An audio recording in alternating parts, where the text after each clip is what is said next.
My fiancé said she was going on a girls' trip, so I tracked the location and found her sharing a room with her ex. I'm 29, and 2 weeks ago I discovered that my fiancé of 3 years had been lying about a weekend girls' trip to actually meet up with her ex-boyfriend at a romantic resort. What she didn't know was that I'd been suspicious enough to check our shared location services, and what I found there led me to make a decision that changed everything between us. My name is Connor, and this is about how one weekend of lies revealed that the woman I was planning to marry had never really let go of her past. Let me start by giving you some context about my relationship with Vanessa, because understanding our history makes what happened so much more devastating. We met 4 years ago through mutual friends at a barbecue, and I was immediately drawn to her confidence and humor. She was a marketing coordinator at a tech startup. I was working as a project manager for a construction company, and we just clicked in a way that felt natural and easy from the very beginning. Vanessa had been single for about 8 months when we met, having recently ended what she described as a complicated 3-year relationship with someone named Blake. She didn't talk about it much in the early days of our relationship, just mentioning that they'd broken up because they wanted different things and the timing hadn't been right. I appreciated that she didn't spend hours analyzing her past relationship or comparing me to her ex, which had been an issue with other women I dated before. Our relationship progressed steadily and healthily over the next few years. We moved in together after dating for a year, adopted a rescue dog named Murphy 6 months later, and started talking seriously about marriage by our 2nd anniversary. I proposed last December on Christmas Eve in front of both our families, and Vanessa seemed genuinely thrilled about planning our wedding for next fall. We'd already booked a venue, hired a photographer, and started looking at potential honeymoon destinations in Europe. But over the past few months, I'd started noticing some subtle changes in Vanessa's behavior that made me increasingly uneasy. She'd become more protective of her phone, taking it with her everywhere and positioning it face down when we were together. She'd started mentioning old college friends more frequently, people she hadn't talked about in years, and making vague references to wanting to reconnect with people from her past before we got married and settled down completely. The biggest red flag was how she'd react when I asked casual questions about her day or her plans. She'd get defensive quickly, accusing me of being controlling or not trusting her, even when I was just making normal conversation about her work or social activities. When I pointed out that her responses seemed disproportionate to my innocent questions, she'd apologize and say she was stressed about wedding planning and work deadlines. But the pattern kept repeating itself week after week. 3 weeks ago, Vanessa announced that she wanted to take a weekend girls' trip to celebrate her upcoming bachelorette party with her college roommate Lindsay and her sister Jenna. She said they'd found a great deal on a spa resort about 3 hours away and wanted to have a relaxing weekend before the craziness of wedding planning really ramped up in the spring. It sounded perfectly reasonable, and I was actually happy that she was taking time to enjoy herself and bond with the important women in her life before our wedding. But something about the way she presented the trip felt rehearsed, like she'd practiced what she was going to say to me beforehand. She had immediate answers to all my questions about dates, locations, and logistics in a way that seemed too prepared and polished. When I mentioned that the resort sounded nice and maybe we could go there together sometime for a romantic weekend, she quickly said it was really more of a women's wellness place and probably wouldn't be my style since it focused on yoga and meditation. The night before she left, I was helping her pack and noticed she was bringing clothes that seemed more appropriate for romantic dinners than spa treatments. A little black dress I'd never seen before, heels, and lingerie that looked brand new. When I commented on the dressy clothes, she laughed and said Lindsay had insisted they dress up for nice dinners at the resort restaurant, and that she wanted to feel glamorous and special during their girls' weekend. She left early Saturday morning, kissing me goodbye and promising to send pictures throughout the weekend so I could see how much fun they were having. For the first few hours after she left, I didn't think much about the trip. I spent the day doing some work around the house, walking Murphy, and catching up on a TV series Vanessa didn't enjoy. It was actually nice to have some quiet alone time to relax and recharge. But by Saturday evening, I realized I hadn't heard from her at all since she'd left that morning. No texts, no photos of spa treatments or scenic views, no check-in calls.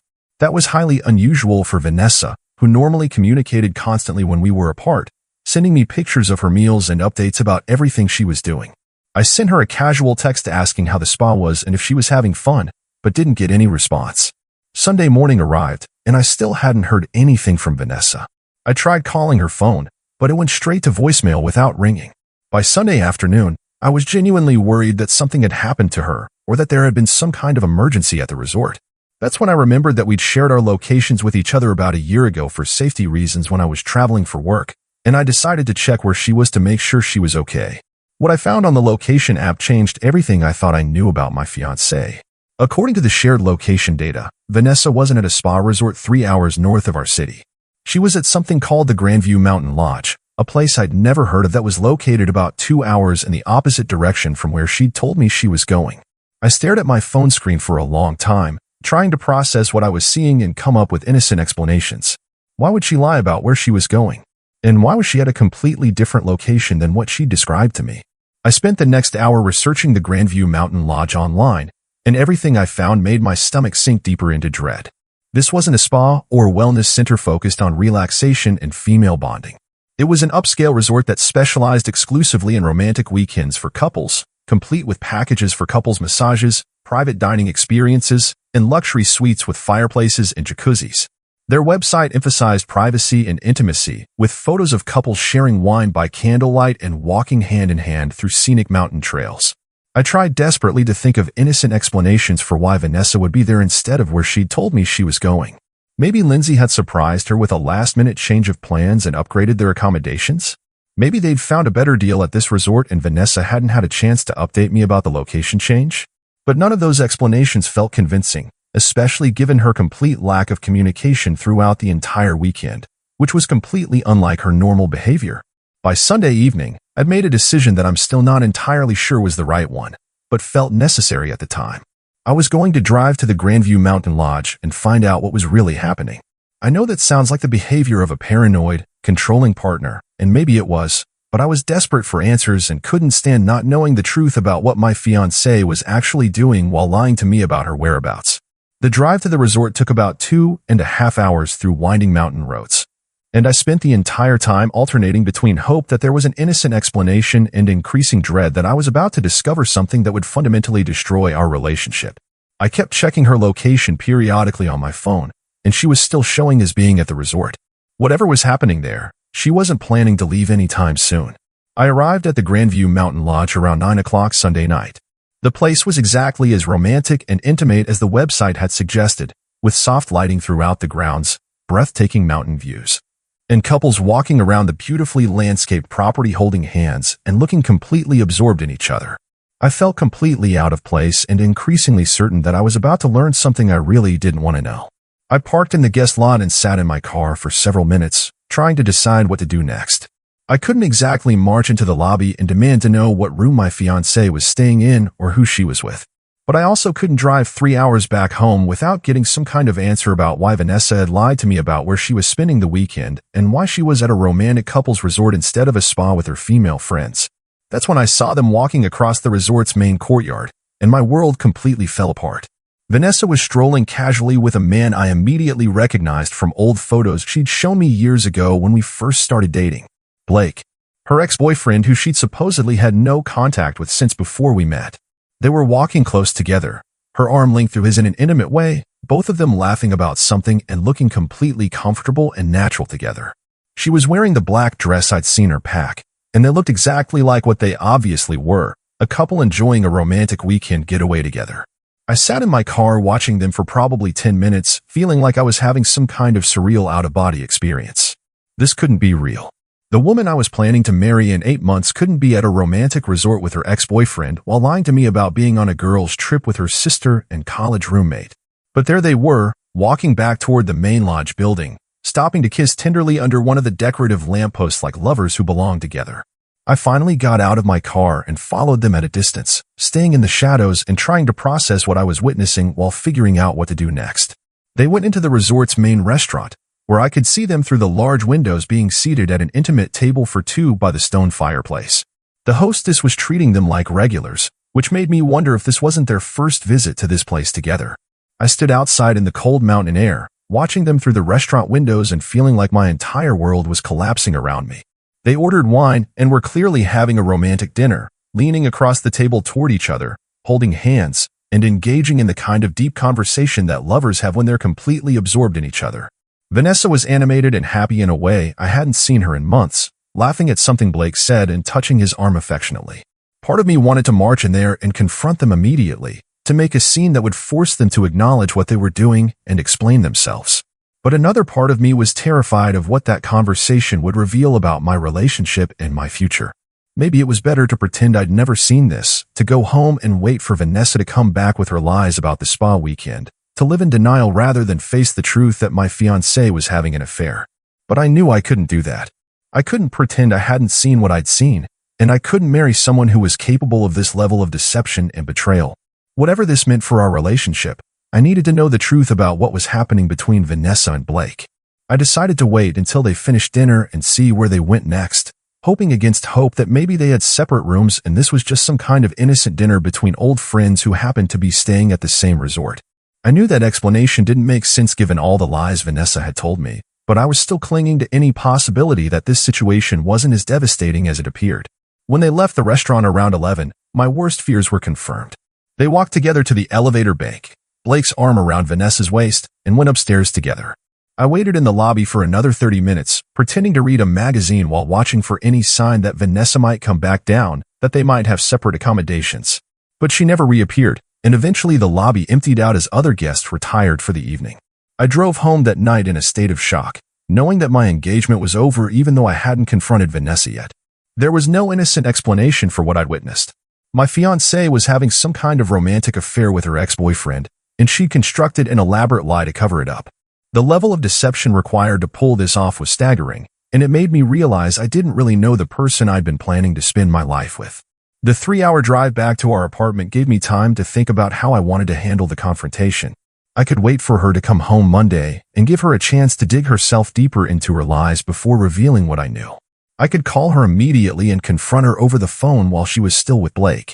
Or I could wait and see what story she came home with, then decide how to proceed based on how elaborate her deception was.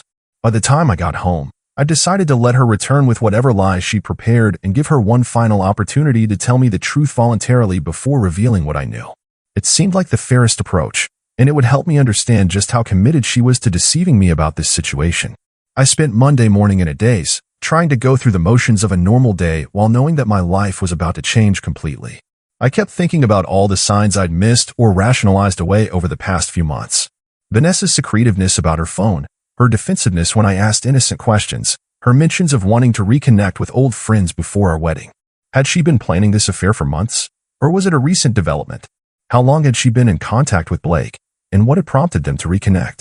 The questions were driving me crazy, but I knew I'd have answers soon enough. Vanessa came home Monday afternoon around 3, full of energy and stories about her wonderful spa weekend. She talked enthusiastically about the massage treatments she'd supposedly received, the healthy meals she'd eaten with Lindsay and Jenna, and how relaxed and refreshed she felt after spending time bonding with the important women in her life. She even showed me some photos on her phone of beautiful mountain scenery, though I noticed she was very careful not to show me any pictures that included other people. I sat there listening to her elaborate lies, feeling sick to my stomach but not ready to confront her yet. I needed time to organize my thoughts about how I wanted to handle this conversation and what I wanted to say to her. Part of me was still hoping there might be some explanation I hadn't considered, though I knew that was just desperate denial on my part. "How was your weekend?" she asked, sitting down next to me on the couch and taking my hand in hers. "Did you miss me?" I felt so bad being out of touch, but the spa had this whole digital detox policy where they encouraged guests to disconnect from technology.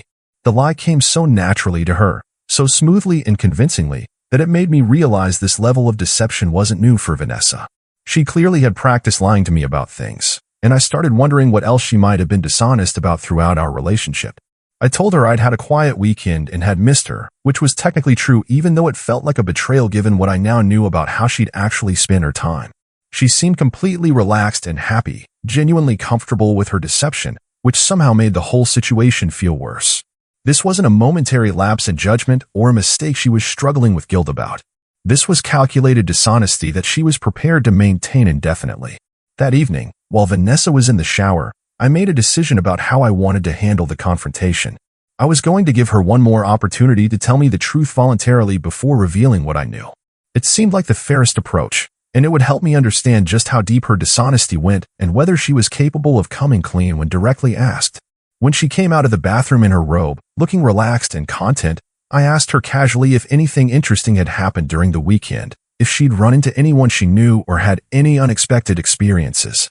She said no, it had been exactly what she'd expected, just a relaxing weekend with the girls focused on spa treatments and sister bonding.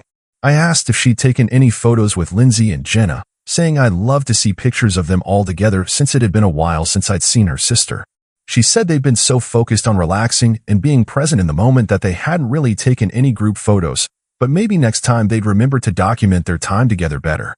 Every single answer was a lie delivered with complete confidence and conviction.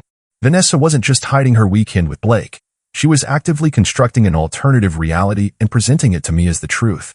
The level of premeditation and commitment to deception was staggering, and it made me realize that I didn't really know the person I was planning to marry.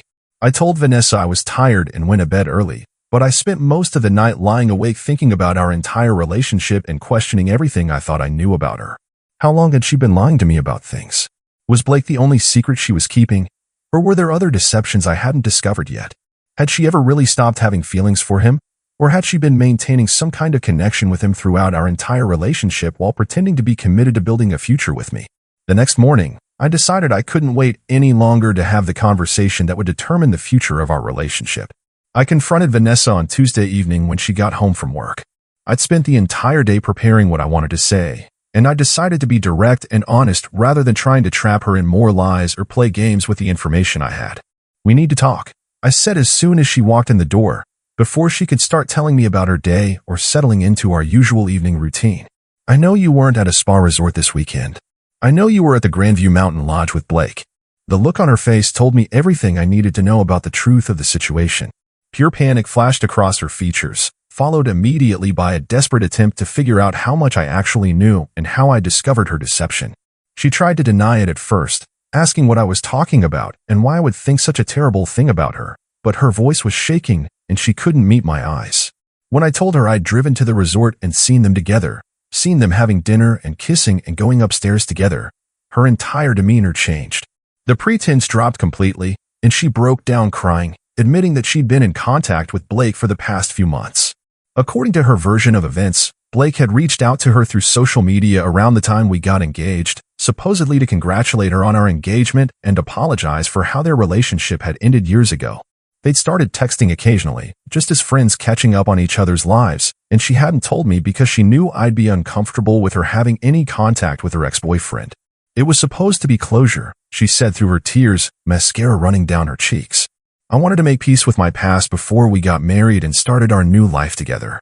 Blake said he had some things he'd always wanted to say to me, things he'd regretted not saying when we broke up, and I thought if we could have one honest conversation, I could finally put that relationship behind me completely. I asked her why she'd needed to lie about where she was going and why they'd required an entire romantic weekend at a couple's resort to have this conversation. She claimed that Blake had suggested meeting somewhere neutral and private where they could talk without interruptions or distractions, and that the weekend format had been his idea because they had so much to discuss about their past relationship. She said she'd lied to me about the location and the nature of the trip because she knew how it would look and didn't want me to worry about something that was really just about getting closure and moving forward. But when I pressed her for more details about their conversations and their weekend together, her story started falling apart completely. She couldn't explain why they'd been holding hands and kissing if this was supposedly just about platonic closure. She couldn't justify why she'd brought romantic clothes and new lingerie, or why they'd shared intimate dinners and obviously spent the night together if this was supposed to be a friendly goodbye conversation.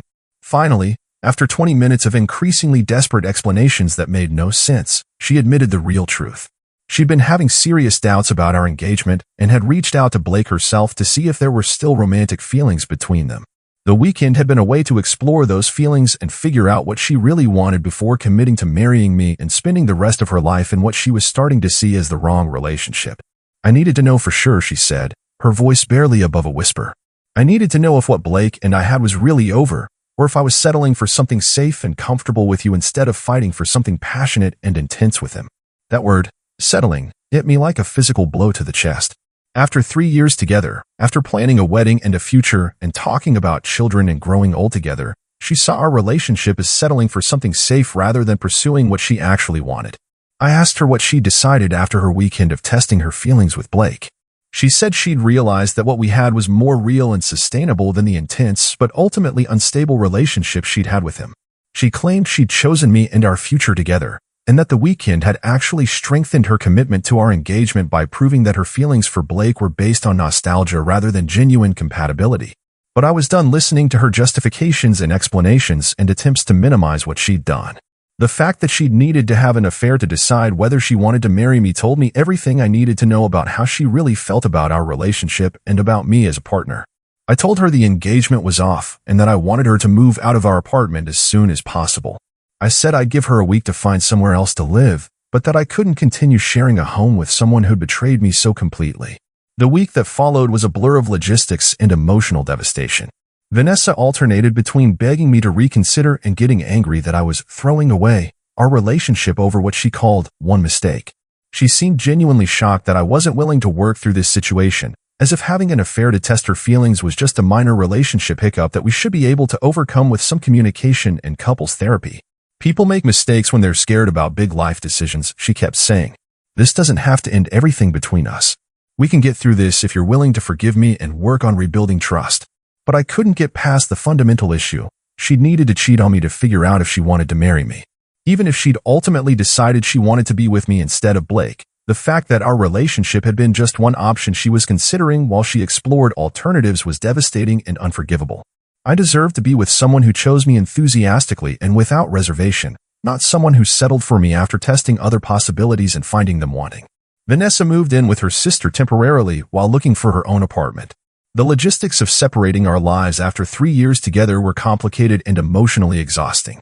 We had to figure out who would keep Murphy, how to handle the deposits we'd already paid for wedding vendors, what to do about the engagement ring, and how to divide our shared possessions and mutual friends. The hardest part was telling our families and friends what had happened. My parents were supportive but shocked, since they'd really liked Vanessa and had been looking forward to welcoming her into our family officially. Vanessa's family was more complicated.